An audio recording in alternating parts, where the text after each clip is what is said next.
म्हणण्याचा विशेष विचार करण्याचे फारसे कारण नाही, कारण मंत्रिमंडळात ते असताना त्यांनी या विधेयकाला विरोध केलेला नाही, परंतु आता ते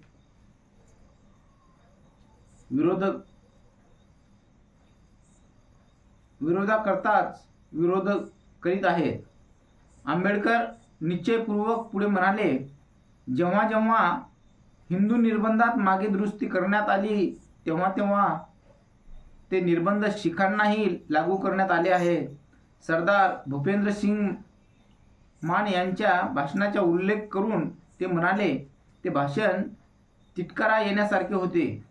त्यावर तुमचेच भाषण तिटकारा वाटण्यासारखे आहे, अशी सभासदांनी एकच ओरड केली. म्हणजे बाबासाहेब आंबेडकर काय म्हणतात की वादविवादाला उत्तर देताना, म्हणजे जे काही वादविवाद त्या सभागृहामध्ये चालू होता त्या हिंदू संहिता विधेयकाविषयी, तर त्याच्याविषयी ते म्हणाले की डॉक्टर मुखर्जीच्या म्हणण्याचा विशेष विचार करण्याचे फारसे कारण नाही. म्हणजे जे काही मुखर्जीनं जे काही वादविवाद चालू केलेला आहे तर त्याच्याबद्दल असं विशेष काही विचार विनिमय करण्यासारखं काही कारण नाही, कारण मंत्रिमंडळात ते असताना त्यांनी या विरोधकाला विरोध केलेला नाही, परंतु आता ते विरोध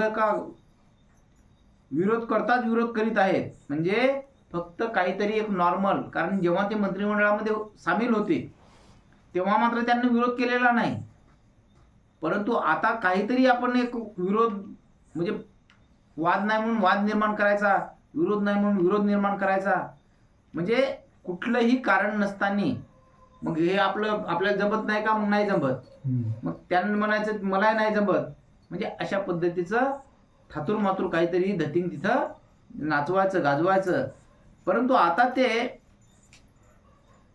जेव्हा जेव्हा हिंदू निर्बंधात मागे दुरुस्ती करण्यात आली तेव्हा तेव्हा ते निर्बंध शिखांनाही लागू करण्यात आले आहेत. म्हणजे जेव्हा जे हिंदू विषयी जे काही निर्बंध होते, जे नियम होते, तर ते नियम शीख लोकांना सुद्धा काय केले होते, लादण्यात आले होते. सरदार भूपेंद्र सिंग मान यांच्या भाषणाचा उल्लेख करून ते म्हणाले, ते भाषण तिटकारा येण्यासारखे होते. त्यावर तुमचेच भाषण तिटकारा वाटण्यासारखे आहे, अशी सभासदांनी एकच ओरड केली. म्हणजे त्या भूपेंद्र सिंगचं जे काही भाषण होतं तर ते काय होतं, तिटकारा म्हणजे एखादा राग आणण्यासारखं होतं, आणि तशाच पद्धतीचं मग हे तुमचेच भाषणं तिटकारा वाटण्यासारखे आहेत, असं सभासदांनी सुद्धा काय केलं, ठणकावून सांगितलं. आंबेडकरांनी राम आणि सीता यांच्यावर उगाच केलेल्या हल्ल्याने आणि त्यांची तिखट तुरट आणि बेफाम वाणी ह्यामुळे परिस्थिती चिघळली. त्यामुळे बहुतेक सभासदांचे मन विटले. आंबेडकरांनी उठवलेल्या गांधील माशापैकी काही नेहरूंना डसल्या. त्या वेदनामुळे पंडित नेहरूचे अवसान गळाले. म्हणजे बाबासाहेब आंबेडकरांनी राम आणि सीता, म्हणजे जशा पद्धतीचं या हिंदू संस्कृतीमध्ये एक रामायण आणि त्या रामायणामधली एक राम आणि सीता हे जे काही विचार होते आणि अशा पद्धतीचे जे काही उल्लेख होते त्या कशामध्ये, त्या हिंदू संहितेच्या निवेदनामध्ये, त्यांची तिखट तुरट आणि बेफाम होणे ह्यामुळे परिस्थिती चिघळली. म्हणजे त्यांचे जे काही विचार होते, त्यांची जे काही वागणुकी होत्या, त्यांचं जे काही वर्तन होतं, तर हे सर्व त्या कशामध्ये, हिंदू संहितेच्या विधेयकामध्ये समाविष्ट केलेलं होतं.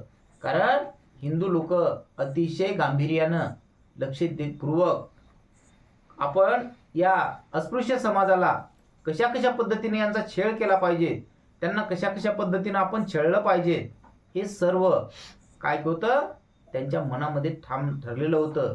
परंतु बाबासाहेब आंबेडकरांनी जेव्हा हिंदू संहितेचं विधेयक तयार केलं तर तेव्हा त्याच्यावर त्यांनी निर्बंध आखले की तुमच्यापुरते तुम्हाला जेवढे अधिकार आहेत, जेवढे तुम्हाला मानवी स्वातंत्र्य आहे, तेवढ्याच पद्धतीनं या पददलित लोकांना, अस्पृश्य लोकांना सुद्धा स्वातंत्र्य असायला पाहिजे.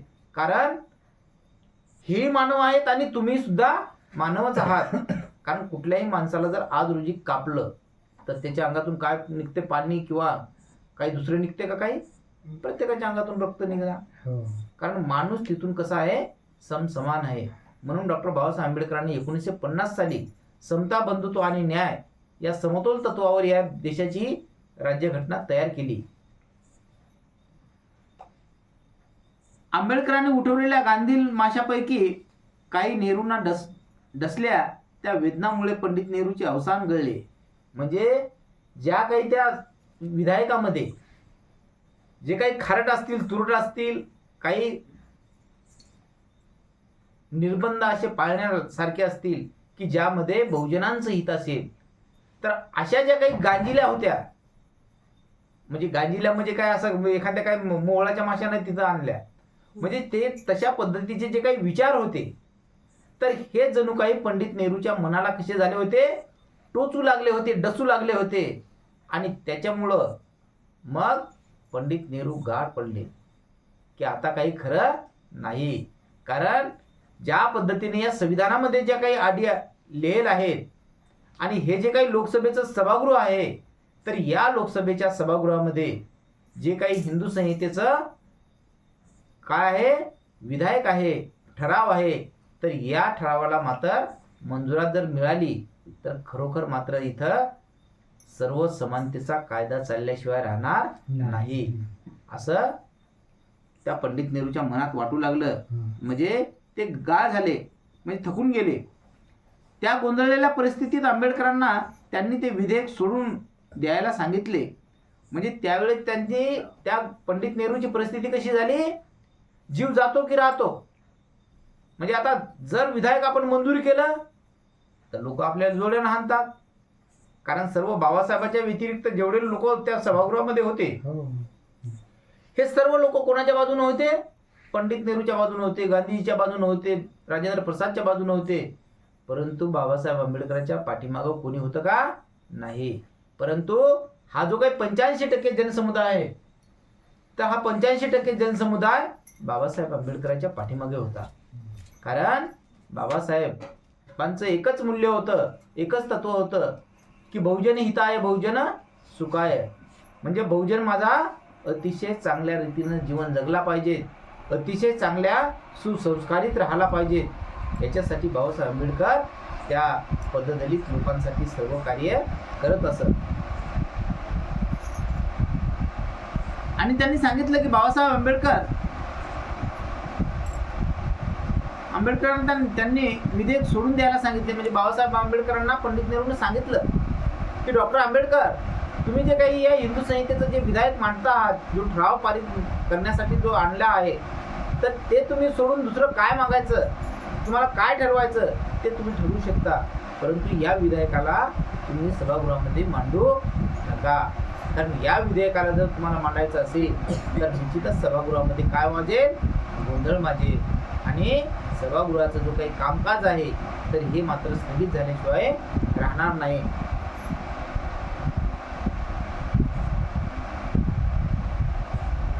नेहरूच्या मनाची त्या वेळची स्थिती वर्णन करताना एका वृत्त पंडिताने गॅरिकचा गोल्ड स्मिथच्या थडग्यावरील प्रख्यात लेख उद्धृत केला.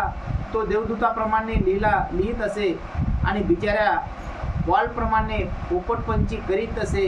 नेहरूच्याही बाबतीत तेच खरे आहे. म्हणजे जशा पद्धतीनं हा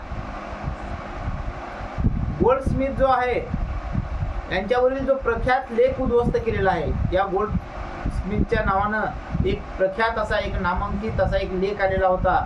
आणि तो लेख सुद्धा कशा पद्धतीनं होता, अशाच पद्धतीचा होता की बाबासाहेब आंबेडकरांना विधायक तयार करायचं आणि ते विधायक इतर लोकांना पटणार नाही अशा पद्धतीनं मग ते विधायक काय करायचं, या जातीवादी लोकांना ते फेटाळून लावण्याचा प्रयत्न करायचा आणि त्यांना सांगायचं की तुम्ही असल्या प्रकारचे विधायक काही मांडू नका. तशाच पद्धतीचं या स्मिथ गोल्डच्या आणि थडग्यावरील प्रख्यात लेख उद्ध्वस्त केला. म्हणजे त्यांचं जे काही थडगं होतं, जे काही मशानातलं मानलेलं एखादं टिबं, तो देवदूताप्रमाणे लिहित असे आणि बिचाऱ्या प्रमाणे पोपटपंची करीत असे. म्हणजे एखादं जे काही मॉल आहे, एखादं दुकान आहे मॉलचं, आणि त्याच्यामध्ये लोक काय करतात, देखण्या वस्तू ठेवतात आणि तशा पद्धतीने मग काय करतात, त्याची बोली करतात की हे घ्या चांगलं आहे, हे घ्या फळानं आहे, असे स्टिकर लावून ते ठेवतात. म्हणजे माणसाची मनं त्या मॉलमध्ये त्या वस्तूकडे काय होतात, आकर्षित होतात आणि त्या बोलण्यामुळं मग काय म्हणतात ना, ते बोलणाऱ्याच्या काय बघतात, बाजारात आंबाड्या खपत असतात. मग तशा पद्धतीनं त्या पोपटासारखं त्या देवदूताप्रमाणे ते बोलत होते. दिनांक 22 सप्टेंबरला हिंदू संहिता विधेयकाच्या 4थ्या कलमावरील चर्चा संपली. सप्टेंबर 24 रोजी चर्चेला पुन्हा प्रारंभ झाला. रामनारायण म्हणाले, आंबेडकरांची तुलना मनू बरोबर करतात, परंतु मनू हे सर्वांना मान्य होते. ते निर्बंध करीत असताना पोलिसांना त्यांचे रक्षण करावे लागले नव्हते. 25 सप्टेंबर रोजी हिंदू संहितेचे 4थे कलम सभागृहाने विना उत्साह व विना धिक्कार मान्य केले. चर्चेसाठी दुसरी विधेयके सभागृहापुढे येतात प्रेक्षकांची गर्दी कमी झाली.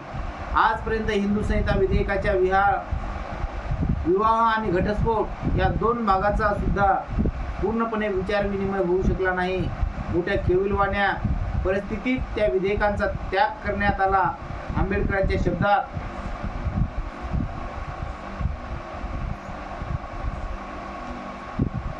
सांगावयाचे म्हणजे 4 कलमे संमत झाल्यावर ते विधेयक ठार मारून पुरण्यात आले. त्यावेळी कोणीही रडले नाही, कोणीही त्यांचा शोक केला नाही.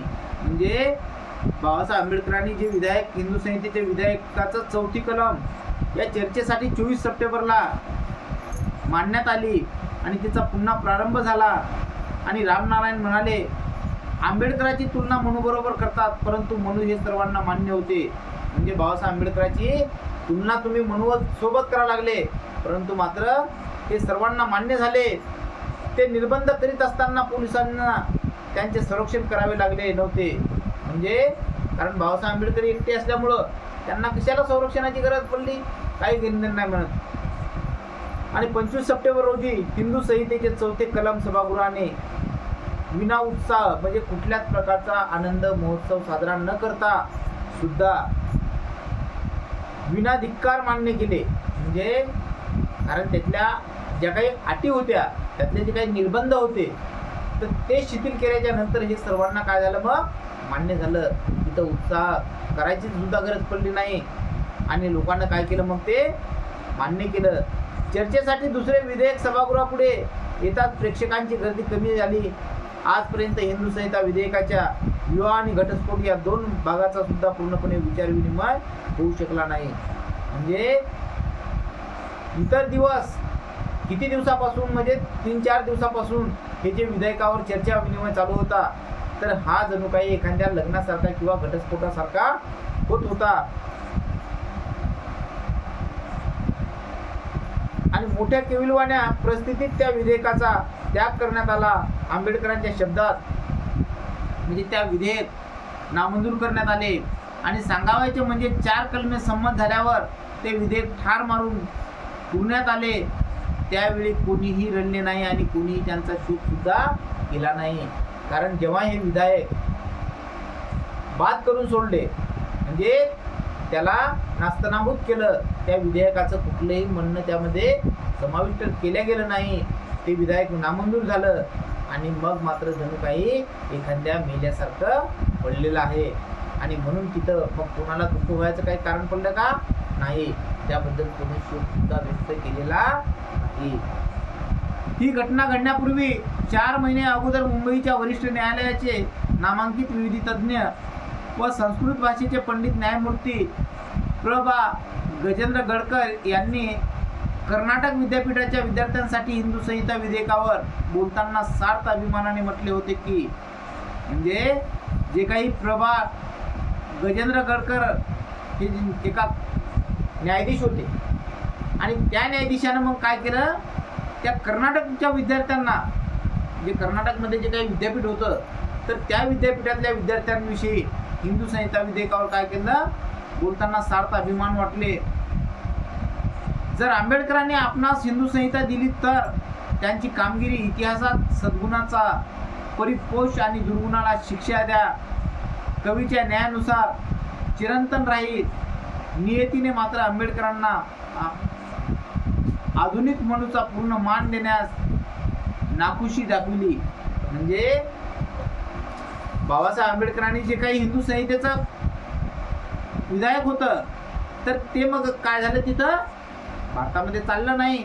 मग त्या कर्नाटकमध्ये अभिमानानं म्हटलं की बा हिंदू संहिता विधेयकावर बोलताना सार्थ अभिमानाने म्हटले होते की आंबेडकरांनी आपणास हिंदू संहिता दिली तर त्यांची कामगिरी इतिहासात सद्गुणाचा परिपोष आणि दुर्गुणाला शिक्षा द्या. म्हणजे सद्गुणाला माना आणि दुर्गुणाला शिक्षा द्या. म्हणजे जे काही वाईट विचाराचे लोक असतील, वाईट जे विधायक असेल, तर त्याला काय करा, तुम्ही शिक्षा द्या. कवीच्या न्यायानुसार चिरंतन राहील. नियतीने मात्र आंबेडकरांना आधुनिक मनूचा पूर्ण मान देण्यास नाखुशी दर्शविली. म्हणजे हा जो काही मनूचा मान आहे, हा मनूचा जो काही सन्मान आहे, तर मात्र हे देण्यासाठी मग काय झाली, नाखुशी दर्शवली. म्हणजे मनूच्या बद्दलचे जे काही विचार विनिमय होते ते हिंदू संहितेच्या कायद्याच्या कसे होते, विरोधात होते. म्हणून त्या मनूच्या मानाबद्दल मनामध्ये सर्वांच्या, या हिंदू समाजाच्या, हिंदू नेत्यांच्या मनामध्ये काय होती, मग नाखुशी होती. आता आंबेडकरांची अगदी दारुण निराशा झाली. त्यामुळे ते चिडखोर आणि कष्टी बनले. त्यांच्या राजीनाम्याचे वृत्त वर्तमानपत्रामध्ये झळकले. त्यांनी आपल्या मंत्रिपदाचा 27 सप्टेंबर पासून राजीनामा दिला. म्हणजे बाबासाहेब आंबेडकरांचं जे काही हिंदू कोड बिल होतं, ते हिंदू कोड बिल नापसंत झालं. आणि नापसंत झाल्याच्या नंतर मग बाबासाहेब आंबेडकरांना जे काही जातीवादी लोक होते, तर ती लोक काय म्हणायचे की तुमचं जे विधान आहे, विधायक आहे, हे हिंदू विरोधातलं विधायक आहे आणि हिंदूच्या विरोधातला कायदा या ठिकाणी मंजूर होऊ शकत नाही. आणि त्यामुळं मग बाबासाहेब आंबेडकरांच्या बद्दल त्यांच्या मनामध्ये काय झालं, एक षडयंत्र तयार झालं. त्यांना बाबासाहेब आंबेडकरांबद्दल तिरस्कार वाटू लागला. आणि मग मात्र आता आंबेडकरांची अगदी दारुण निराशा झाली. म्हणजे जणू काही बाबासाहेब आंबेडकरां म्हणजे एखाद्या माणसाची जशी दारू हे होते, नशा होते, तशा पद्धती बाबासाहेब आंबेडकरांच्या अंगामध्ये सुद्धा काय झाली, एक नशा निर्माण झाली. आणि नशा निर्माण झाल्यामुळं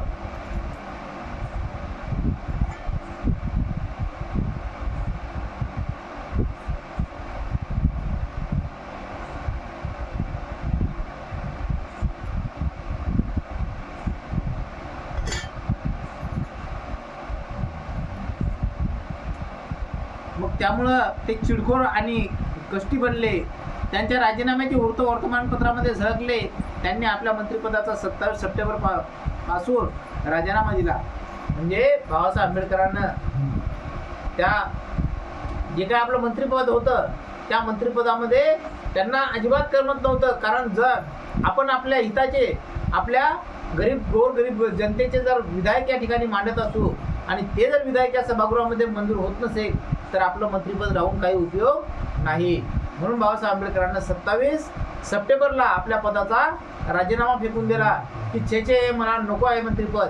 कारण माझ्या बहुजन हित आहे, बहुजन सुख आहे या मंत्राप्रमाणे जर मला या ठिकाणी कामकाज करता येत नसेल, तर माझं मंत्रिपद मला ठेवून काही उपयोग होत नाही. म्हणून बाबासाहेब आंबेडकरांनी त्या पदाचा धिक्कार केला. आपल्या राजीनाम्यात त्यांनी प्रधानमंत्र्यांना उद्देशून म्हटले की आपल्या जागेचा राजीनामा द्यावा असा विचार मी अनेक दिवस करीत आहे, परंतु लोकसभेचे हे शेवटचे अधिवेशन संपण्यापूर्वी हिंदू संहिता विधेयक आपण प्रत्यक्षात आणू. या एकाच आशेमुळे माझा तो बेत मी कृतीत आणला नाही. मी त्या विधेयकाचे भाग पाडण्यासही मान्यता दिली.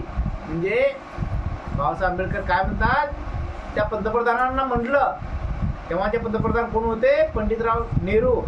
त्या पंडित नेहरूला बाबासाहेब आंबेडकर म्हणा लागले की माझ्या मंत्रिपदाचा राजीनामा मला बऱ्याच दिवसापासून वाटतो आहे की मला मंत्रिपदाचा राजीनामा द्यावायचा आहे, परंतु तुम्ही मला एक हुलकावण्या देत मला तुम्ही समोर नेलेलं आहे. कारण आज नाही आपण उद्याला तुमचं जे काही विधायक आहे हिंदू विरोधाचं, तर ते विधेयक आपण पुढच्या सभागृहामध्ये मांडू आणि त्यावर आपण शिक्कामोर्तब करून ते विधेयक तुमचं मंजूर करू. असं म्हणण्यात हा दिवस कालखंड 2-3 महिन्याचा कालखंड निघून गेला आणि तरी सुद्धा तुम्ही ते विधेयक मंजूर करण्याला दिरंगाई लावत आहात. मी स्वतः म्हणलेलं आहे की या विधेयकाचे तुम्ही तुकडे करा. एखाद्या जरी पूर्ण अटी मंजूर होत नसतील, एवढे निर्बंध तुमच्यावर लादल्या जात नसतील, परंतु एका नियमाचं पालन करून एक नियमाचं तुम्ही सक्ती घातली पाहिजे, एका नियमाचं तुम्ही पालन केलं पाहिजे. अशा पद्धतीचे निर्बंध लादत जर नसाल तर मला हे तुमचं मंत्रिपद नको आहे. मी त्या विधेयकाचे भाग पाडण्यातही मान्यता दिली आणि त्यांची मर्यादा विवाह आणि काळीमोड या विभागांपर्यंत आणून ठेवली. असे करण्यात मला खुली आशा वाटत होती की आपल्या परिश्रमापैकी निदान एवढ्या तरी कष्टाचे चीज होईल. परंतु विधेयकाच्या त्याही भागाचा शोचनीय असा अंत करण्यात आला. तुमच्या मंत्रिमंडळाचा मंत्री म्हणून राहण्यात आता मला काहीच स्वास्थ्य वाटत नाही. म्हणजे तुम्हाला मी इतक्यापर्यंत सवलत दिली की आमच्या ज्या काही अडीअडचणी असतील, हे तुमचे जे काही तुच्छतेचे विचार असतील, तर या विचारातले तुकडे करून आम्हाला काही गोष्टी आमच्या तुम्ही मंजूर कराव्यात. आणि तुम्ही जर ह्या गोष्टी मंजूर करत नसाल तर मात्र मला या मंत्रिपदामध्ये, या मंत्रिमंडळामध्ये मंत्री राहून माझं काही भलं होणार नाही. कारण माझा समाज जशा पद्धतीने गरीब आहे तोच तशा पद्धतीनं अधिक गरीब झाल्याशिवाय राहणार नाही. आणि आमच्यावर जे काही निर्बंध तुम्ही लावलेले आहे तर ते निर्बंध जसे तसे कायम राहू, त्याहीपेक्षा आमच्यावर निर्बंध अजूक लादल्या जातील. तथापि आपल्या नावावरील विधेयकाचे आणि सूचना यांचे काम पूर्ण होईपर्यंत शिष्टाचार म्हणून मंत्रिमंडळात काम करण्याचे त्यांनी मान्य केले. हिंदू संहिता विधेयकासंबंधी आंबेडकरांनी केलेल्या प्रचंड परिश्रमाबद्दल पंडित जवाहरलाल नेहरूंनी आंबेडकरांना लिहिलेल्या उत्तरात त्यांना धन्यवाद दिले. दैव आणि कार्यपद्धतीचे नियम ही विधेयकाच्या विरुद्ध होती असे नेहरूंनी म्हटले. म्हणजे की बाबासाहेब आंबेडकर, तुम्ही जे विधेयक तयार केलेलं आहे, या हिंदू विरोधातलं जे विधेयक तुमचं आहे, तर या विधेयकामध्ये तुम्ही देवदैवत काय केलेले आहेत? तुच्छ मानलेले आहे. या देवदैवताच्या विरोधात तुम्ही सर्व षडयंत्र या ठिकाणी तयार केलेलं आहे. आणि दैव आणि कार्यपद्धतीचे नियम हे विरोधकाच्या विरुद्ध होती असे नेहरूंनी म्हटले. चालू अधिवेशनाच्या शेवटच्या दिवसापासून आपला राजीनामा मी स्वीकारण्याचे ठरविले आहे असे त्यांनी आंबेडकरांना कळविले. म्हणजे सुरुवातच्या दिवसापासून सुद्धा, कारण तुम्ही डॉक्टर आंबेडकर, तुम्ही सर्व देवदैवताच्या काय आहात? विरोधात आहात. तुम्हाला देवदैवताचं काही वाटत नाही आणि त्यामुळंच मी तुमचा राजीनामा स्वीकारण्यासाठी अतिशय उत्सुक झालेला आहो. तुमचा राजीनामा जो आहे तो मी स्वीकृत करायला तयार आहे. आंबेडकरांना कळविले आणि आंबेडकर आपल्या राजीनाम्याविषयी लोकसभेत जे भाषण करणार होते त्याची एक प्रत नेहरूंनी आगाऊ मागितली. आंबेडकरांनी 4 ऑक्टोबर रोजी पंतप्रधानांना कळविले की मी जर माझे भाषण अगोदर तयार केले तर त्यांची एक प्रत आपणास देईन. त्यांनी पंडित नेहरूंना असेही कळविले की माझ्या नावावर जी कामे आहेत ते 11 ऑक्टोबर रोजी पूर्ण झाल्यावर माझे निवेदन करण्यास उपसभापतींनी मला परवानगी दिली आहे. दसऱ्याची सुट्टी संपेपर्यंत आंबेडकर मंत्रिमंडळात राहिले. म्हणजे बाबासाहेब आंबेडकर काय म्हणतात त्या पंडित नेहरूला,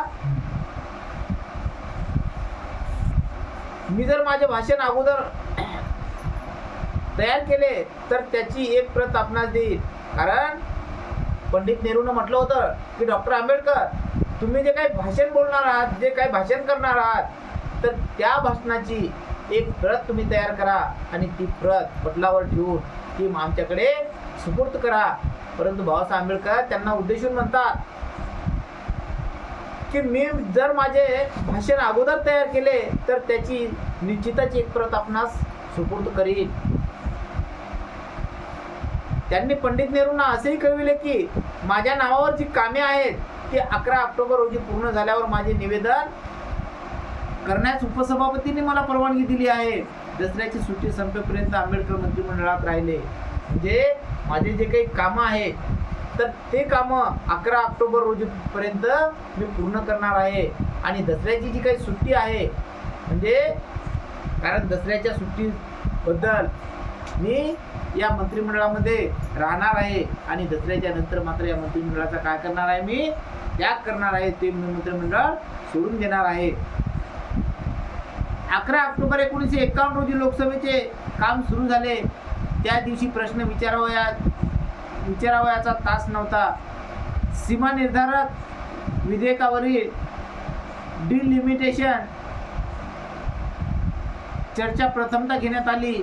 ते काम संपताच उपसभापतींनी मेहताब यांना उद्योगधंदे विकास आणि नियंत्रण विधेयक सभेपुढे मांडावयास सांगितले. त्याच क्षणाला आंबेडकर उभे राहिले आणि म्हणाले, प्रथमतः माझे म्हणणे मला मांडावयास परवानगी मिळावी.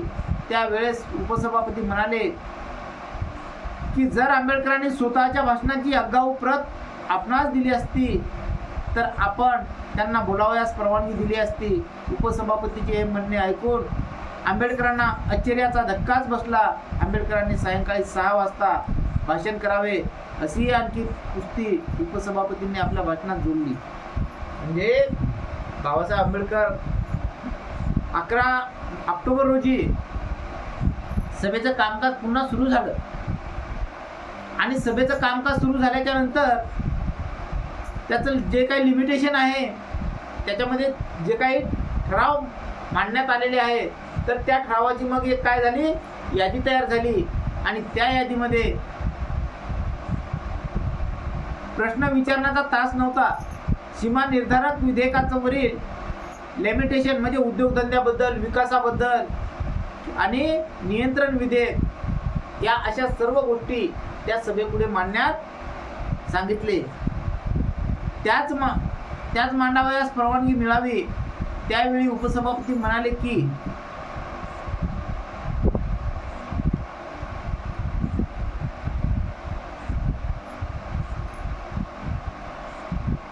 म्हणजे उद्योगधंद्याबद्दल, विकासाबद्दल आणि नियंत्रणाबद्दल विषय या सभा मंडपामध्ये सभेच्या कामकाजासाठी घेतले पाहिजेत. आणि त्याच क्षणाला म्हणजे बाबासाहेब आंबेडकर उभे राहिले आणि बाबासाहेब आंबेडकर उभे राहून बाबासाहेब म्हणाले की मी जे काही या सभेमध्ये प्रथमतः माझे म्हणणे मला मांडायचे आहे आणि माझे म्हणणे मांडण्यासाठी मला माननीय उपसभापतींनी मला वेळ द्यावा. परंतु उपसभापती शिकवणीचा एक राग होता. त्याला शिकवलेलं होतं, सांगितलेलं होतं की आंबेडकरांना तुम्ही काय म्हटलं पाहिजे की डॉक्टर आंबेडकर तुम्ही जर आम्हाला तुमच्या वेस्टेज भाषणाची जर प्रत आम्हाला अगोदर सुपूर्द केली असती तर निश्चित आम्ही तुम्हाला काय दिला असता, या सभेच्या कामकाजामध्ये बोलण्यास तुम्हाला संधी दिली असती. बोला बुद्ध भगवान की जय, भीम भगवान की जय, महात्मा ज्योतिबा फुले की जय.